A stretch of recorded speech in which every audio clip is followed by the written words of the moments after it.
Hey guys, this is Isaac from Contender Bicycles, and here with me today is the all-new Scott Spark RC with their newest Flight Attendant version of the bike. Today we're going to kind of go over Flight Attendant, what it is, how it works, and why you may think about getting it.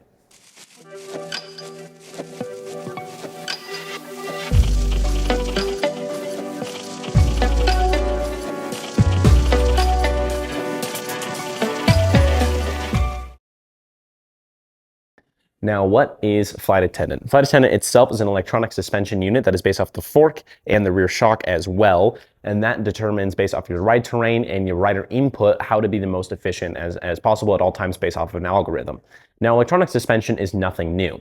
Fox Live Valve has been around for quite some time, and Fox's Live Valve is a fully wired system on cross-country bikes that has been around, and that also goes off of a sensor based on the calipers of both brakes to determine input to the suspension unit. Flight Attendant from RockShox was actually first released in 2021.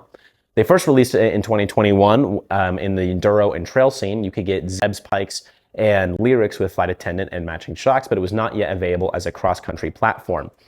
To be 100% honest with you, when it was first released in the trail and enduro side of things, it didn't do as well as I think a lot of people hoped it was going to, which I think is kind of understandable. I think a lot of people that are a little bit more the descent-oriented side of the mountain bike world prefer suspension they just know works well and is going to keep working, and they just prefer good settings over maybe something that's going to be more efficient in certain platforms and be more expensive and add more electronics to your bike.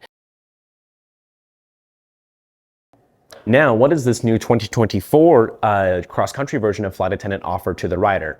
Well, the biggest thing is going to be platform-wise, it is off the same platform as previous Flight Attendant. It's still the SRAM Access system. It uses the same SRAM Access batteries as the older version of Flight Attendant. The only thing that has really changed is the fact that now it's available on cross-country forks and shocks. It uses a power meter instead of a pedal sensor, and that is the other really big change.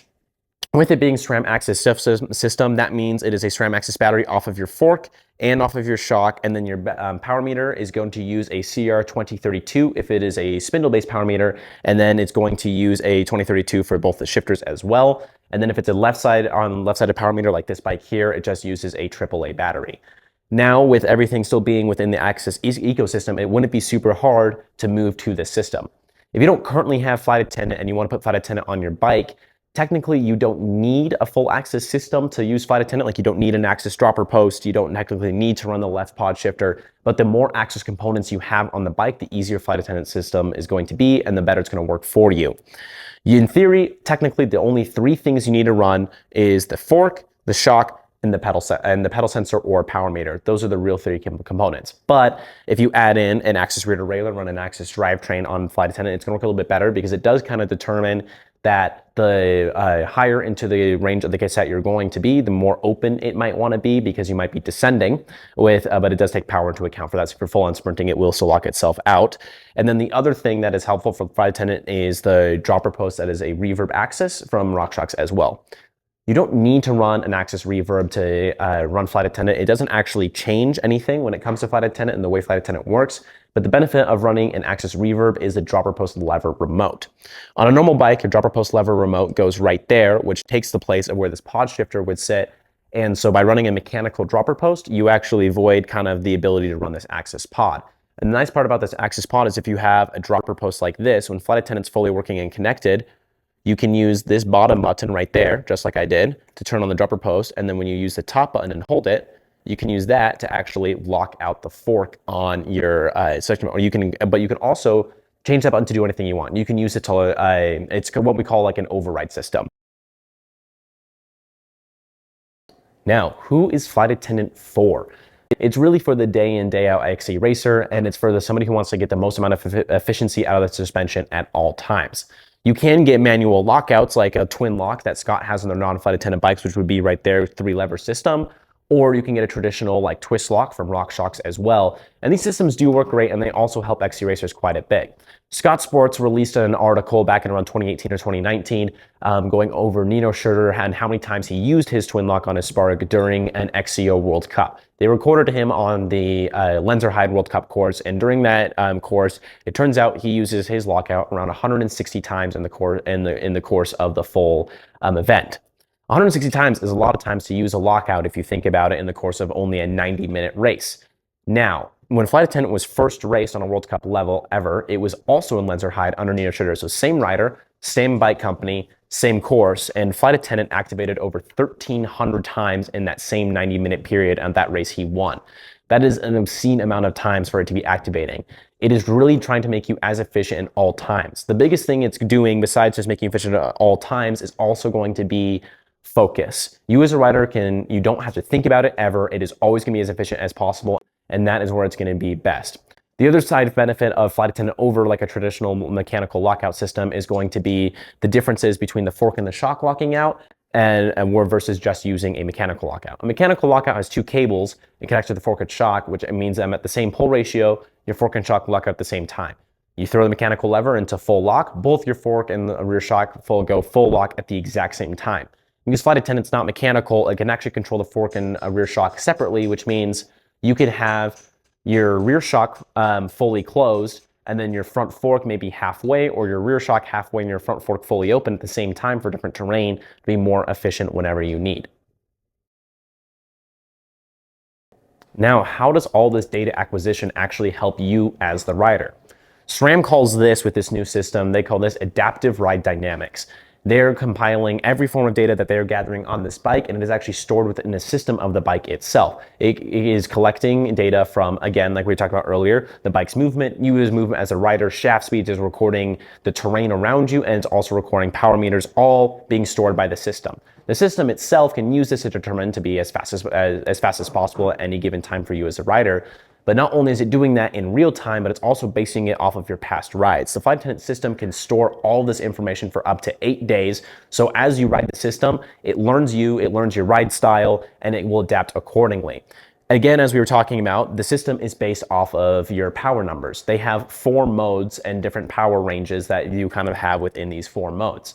These 4 modes are low, medium, high, and then sprint, which is obviously a full-on sprint. Within each of these modes, that was based off of your power ranges. So as a rider, depending on how strong you are as a rider, those power numbers do change. So as I was talking about earlier, how it stores memory from previous ride days, the more you ride the bike, the better it's going to feel. So when talking to past customers, and also my experience with Flight Attendant myself, it tends to find that around 3 days of ride time is after buying a Flight Attendant bike and riding Flight Attendant for the first time, or after you reset it, is where it starts to feel the best, because that's when it's gathered enough data to kind of make you go along. But again, it stores up to 8 days worth of data, which means as you get stronger as a rider, or as your technique changes, maybe you tried something new, maybe you've gotten faster, Flight Attendant changes with you. If you get significantly stronger as a rider, it's not like you putting out more watts consistently is just going to lock out the Flight Attendant more. It learns that you are getting stronger as a rider and will change accordingly. You can also reset this and go back if you want to delete all the data it's stored for 8 days instead. Let's say you are maybe traveling to a new terrain, or you're letting somebody borrow your bike. You can erase the data and start from beginning whenever you want as well. Within the low, medium, and high effort zones, SRAM does have a thing on their website that kind of goes through how much wattage is determined in each zone. But again, not all riders can put out the same amount of watts, so this will vary by rider. And you can also manually go into your Axis app and change which zone has which wattage will put you into the low, medium, high, or sprint effort zones. In the low zone, your suspension is going to tend to trend towards open, fully open all the time. So this would be the power you're going to be putting on it in a descent, or kind of chugging along at your own pace pretty slowly. The medium effort zone is going to trend towards open with a little bit of the pedal mode thrown in there. So it's going to go a little bit between open and halfway on the rear shock and leave the fork open more often. In the hard zone, it is going to go between putting the rear shock more locked out and then putting the fork trending more towards the pedal mode. So fully locked out in the rear, and then pedal mode in the front, which is halfway. And in the sprint mode, it's going to prioritize all out efficiency and nothing to do with traction and comfort, and lock out everything. And this is going to be, at your full max sprint, it's just going to lock out the full system and try its best to not move at all. Now, you might ask yourself as well, what happens when I'm pedaling on tarmac to or from a trailhead, and I don't want to worry about my suspension being fully open on tarmac and being all squishy when I'm at a low power range, and you want to lock it out? There is an override that I was talking about earlier. You can use this switch right here, and you just can hold it down, and when you hold it down, it will automatically lock out the whole system. And then you can, when you get to the trailhead and you get on the trail, you just hold it again, and it puts it back into auto mode, and then it will start thinking for its own again. All of these sensors and all of these things and how Flight Attendant works just allows the rider to focus on the trail and nothing else and let the bike do the rest of it for you. Rider shifts when they want to shift. Flight Attendant does everything else. Where this really makes sense is for maybe riders in a race who are breathing out of their eyeballs and they just want to let go and not think about anything else and just focus on the race ahead.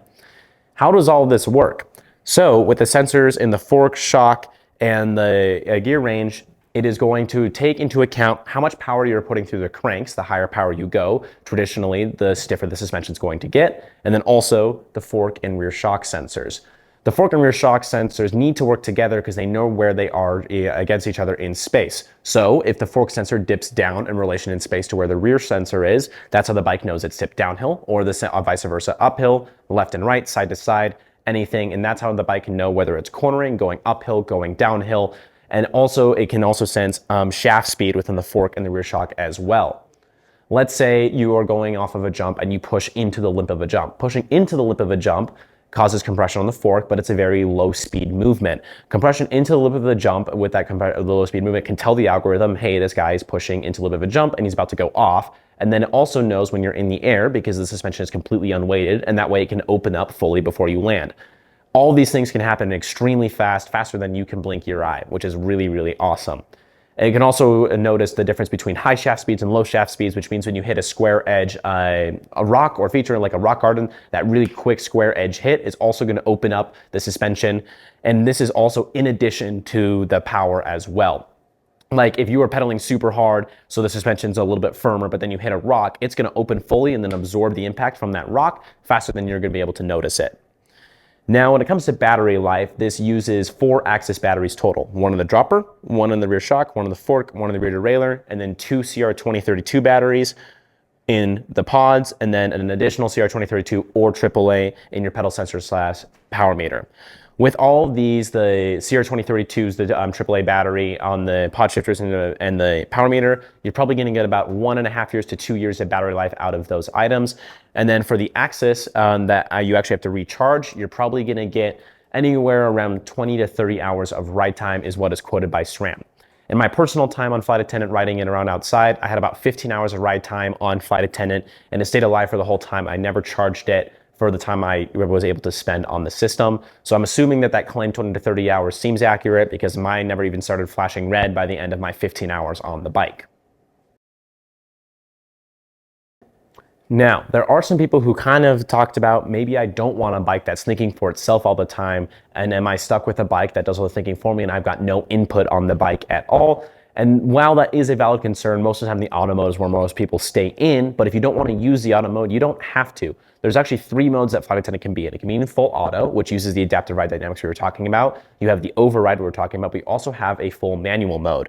On the fork right now, you might not be able to see it from there, but it's blinking green, but there is a circle on the top of the fork where you can hold, and it pushes it into manual mode. I am now in manual right now, which means I can toggle between open, pedal, and lock whenever I want, just using this top button right there, just like that. So that it's open, pedal, lock, and then back to open. And you can toggle it like that whenever you want. You just hold the circle again, puts it fully back into the auto mode. And again, like we talked about before, when you're in auto mode, you can just hold down the button to fully lock out the system, like if you're pedaling on tarmac, which is the override mode, and push it back. Some other issues that people talk about with Flight Attendant that they can complain by, I mean, number one is, do I really want a bunch of flashing lights all over my bike? Is that going to bother the heck out of me? And if you are somebody who doesn't want lights that are blinking all over the place, you can also go into the app and you can actually change the Flight Attendant suspension unit into go to dark mode, so it doesn't light up at all, and you just kind of go by feel. I would say most people tend to keep the lights on in it's like normal mode, which is it will show you which mode it's in currently, and then you can know when you're in override or when you're manual via the colors orange, red, or green, respectively. Or you can also go to an even bigger mode, which actually has all these light mode, which has more color shadings and lights to it, which actually shows as you're pedaling, different power zones will actually pop up on the fork in different colors. So the harder you pedal, the colors will change. That's a little bit too much lights for me. I tend to go towards the other side of the spectrum, but I don't turn it fully off as well. Now, if you want Flight Attendant for yourself, feel free to stop on by. We can get you going. There's plenty of Flight Attendant options to go around. If you want Flight Attendant for yourself, come on by, bring your bike, and we'll take a look and get you going.